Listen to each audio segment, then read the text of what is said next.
నిజామాబాద్ జిల్లాలో ఓ భర్త బీభత్సం సృష్టించాడు. భార్య ఆమె కుటుంబ సభ్యులపై కత్తితో దాడికి దిగాడు. నేటి తెల్లవారుజామున నిజామాబాద్ మండలం సారంగపూర్లో ఈ ఘటన చోటు చేసుకుంది. పీట్ల నరసింహులు అనే వ్యక్తి సారంగపూర్లోనే ఉండే తన అత్తగారింటిపై కత్తితో దాడికి దిగి కనిపించిన వారందరిపైన విచక్షణారహితంగా దాడికి పాల్పడ్డాడు.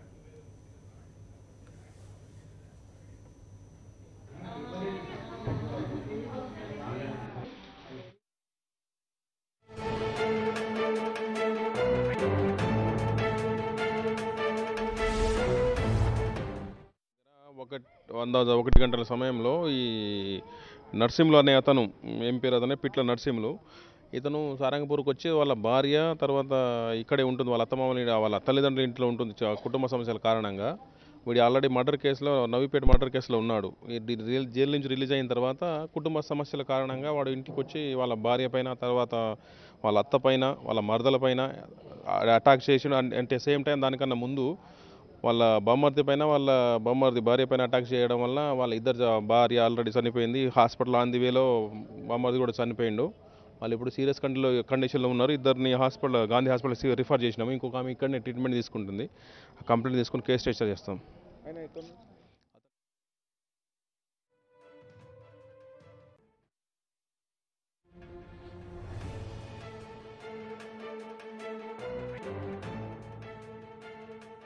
బయటకు వచ్చినప్పుడు మా నాన్న అక్కడ ఉన్నాడు, అతన్ని పట్టుకుంటే ఏమైంది నాన్న అంటే ఇట్లా అన్న వాళ్ళని కొట్టేసిండు అమ్మ, ఒకసారి లోపలికి వెళ్ళి చూడంటే నేను లోపలికి వెళ్ళి చూస్తే నేను వెళ్ళేసరికి మా వదిన మా అన్నయ్య మొత్తం రక్తంలో ఉన్నారు.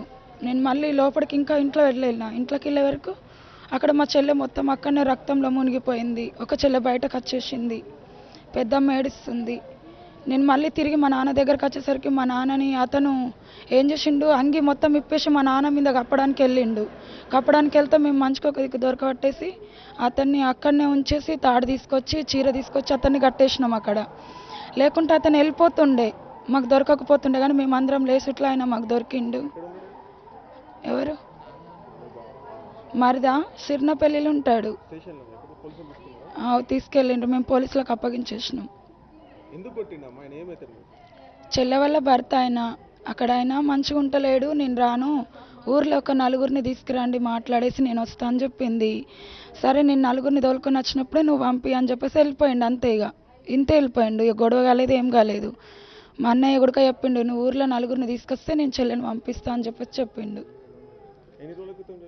నిన్న వచ్చిండు, ఈ నైట్ గొడవ పెట్టేసిండు. 5గురిని కొట్టిండు. 3 పిల్లల్ని మాత్రం వదిలిపెట్టిండు, చిన్న పిల్లల్ని, కానీ 5గురిని కొట్టిండు. వదిన మాత్రం అక్కడనే చనిపోయింది.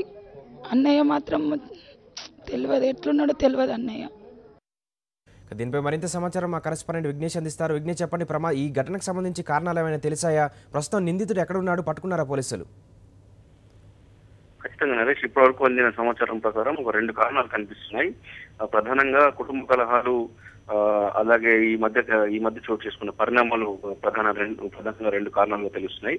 ఎవరైతే నిందితుడు ఉన్నాడో పిట్ల నరసింహులు, ఇతని మీద అలాగే అతని బావమరిది సాయిల మీద, ఇద్దరి మీద కూడా ఇటీవల నవీపేట పోలీస్ స్టేషన్ లో ఒక హత్య కేసులో నిందితులుగా కేసు నమోదైంది. ఈ కేసులో నరసింహులు ఎవరైతే ఇప్పుడు దాడి చేశాడో అతను నరసింహులు ఇటీవల జైలుకు కూడా వెళ్లి రావడం జరిగింది. ఈ కేసులో తనను అనవసరంగా ఇరికించారని చెప్పి కక్ష పెంచుకున్నాడు ఈ బంధువుల మీద, ఎవరైతే అత్తగారి వాళ్ళ మీద, కారణాల మీద. ఈ నేపథ్యంలో ఈ మధ్య కాలం నుంచి కుటుంబంలో చాలా తీవ్రంగా గొడవలు జరుగుతున్నాయి. దీంతో భార్య కూడా వెళ్ళిపోయింది పుట్టింటి వారి ఇంటికి, ఎవరైతే శివమ్మ ఉందో ఆమె. దీంతో భార్య రావడం లేదని ఒకటి కాపురానికి, రెండవది తనను కేసులో ఇరికించారు అనవసరంగానే. ఈ 2 కారణాల వల్ల కత్తితో దాడి చేశాడని చెప్పి ఇప్పటివరకు అయితే పోలీసులు భావిస్తున్నారు. మనతో మాట్లాడుతూ కూడా ఈ 2 విషయాలు ప్రధానంగా చెప్పడం జరిగింది పోలీసులు. మొత్తానికైతే కుటుంబ కలహాలు, ఈ భార్య రావడం లేదనే కారణం ఒకటి, కేసు నుంచి జైలుకు పోవడం అనే ప్రధాన కారణంగా అక్కసు పెంచుకున్నాడు ఈ అత్తగారింటి పైన. వాళ్ళందరి మీద దాడి చేయడానికి ప్రధాన కారణంగా తెలుస్తుంది. మొత్తానికైతే ఈ సంఘటనలో 2 చనిపోయారు. ఎవరైతే బావమరిది ఉన్నాడో సాయిలో, అతని భార్య, 2 చనిపోయారు. 3 తీవ్ర గాయాలైతే 2ని హైదరాబాద్ కు తరలించారు. ప్రస్తుతం నిజామాబాద్ ప్రభుత్వ ఆసుపత్రిలో ఒకరు చికిత్స పొందుతున్నారు. పోలీసులు చెప్తున్న మాట ప్రకారం అయితే అతను పరారులో ఉన్నాడు, నిందితుడు నర్సింహులు పట్టుకుంటామని చెప్తున్నారు. ప్రస్తుతానికి అయితే ఇది పరిస్థితి. ఓకే విఘ్నేష్.